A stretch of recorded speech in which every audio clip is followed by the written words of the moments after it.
16 फरवरी को कांग्रेस ने निर्णय लिया है कि हम राज्यपाल आवास घेराव करने का काम करेंगे।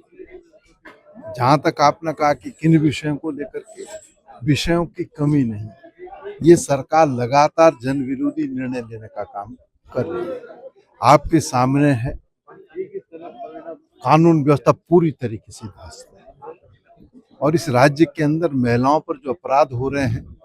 उन अपराधों में भारतीय जनता पार्टी के नेता शामिल हैं। एक अंकिता नहीं, न जाने कितनी अंकिताएं हैं जो इस राज्य के अंदर भारतीय जनता पार्टी के नेताओं के द्वारा उन पर अपराध किए गए हैं।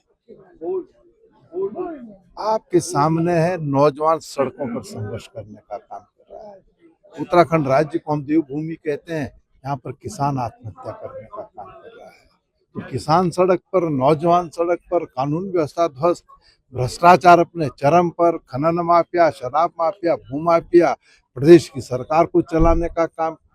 कर रहे हैं और इसके साथ साथ पर्वतीय क्षेत्र में जो जंगली जानवरों का आतंक है वो आप सबके सामने। और भी बहुत सारे मुद्दे हैं, इन तमाम मुद्दों को लेकर के हम राज्यपाल आवास कूच करने का काम कर रहे हैं। 16 फरवरी को जो राज्यपाल आवास घेराव होगा, मैं समझता हूं कि जिस तरीके से आम जन में सरकार के प्रति रोष है और कांग्रेस के कार्यकर्ताओं में उत्साह है, तो 16 तारीख का जो कूच होगा ऐतिहासिक होगा और भाजपा और सरकार की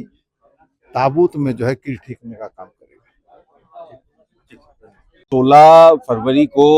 उत्तराखंड कांग्रेस द्वारा राजभवन घेराव का कार्यक्रम किया जाना है और उसकी तैयारी को लेकर पूरे प्रदेश में कार्यकर्ता एकत्रित हो रहे हैं, जिसको लेकर आज इस पूरे कार्यक्रम के संयोजक आदरणीय प्रीतम सिंह जी, जो कांग्रेस कैंपेन कमेटी के चेयरमैन भी हैं, इस कार्यक्रम के संयोजक भी हैं, उन्होंने आज बैठक ली और डोईवाला कांग्रेस के कार्यकर्ताओं में एक जोश देखने को मिला और हमें पूरी उम्मीद है कि आने वाली 16 तारीख को भारी संख्या में डोईवाला से कार्यकर्ता देहरादून की ओर कूच करेंगे। इस जो स्थिति है आज इस प्रदेश की, हम देख सकते हैं कि बहन अंकिता भंडारी का जो मुद्दा है, अभी तक हम लोग मांग कर रहे हैं कि वो वीआईपी कौन है, और आज पता चलता है जब वीआईपी वो भारतीय जनता पार्टी का एक बड़ा नेता है तो उसके ऊपर कोई एक्शन नहीं लिया जाता है। भरे बाजार में देहरादून में एक बेटी की हत्या कर दी जाती है, एम्स में कार्यरत एक बेटी की हत्या कर दी जाती है, महिलाओं पर अत्याचार हो रहा है, महंगाई चरम सीमा पर है, मनरेगा जैसी जो गारंटी थी, जो आम नागरिक को एक गारंटी दी गई थी, उसको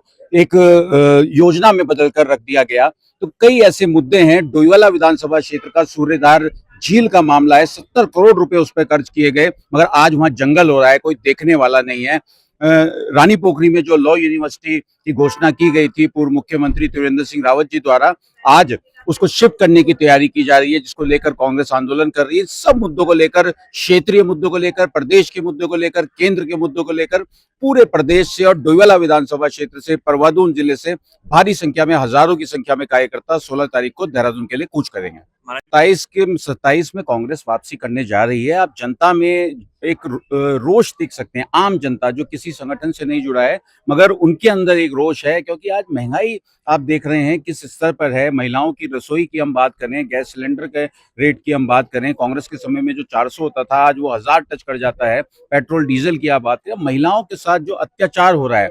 ये महिलाएं ही हैं जिन्होंने वोट देकर भारतीय जनता पार्टी की सरकार बनाई थी, और आज महिलाएं बीजेपी से त्रस्त हैं, इस सरकार से त्रस्त हैं। और मैं यही कहना चाहूंगा कि जिस और महिलाएं होंगी, जिस और युवा होगा, सरकार उसी की बनेगी।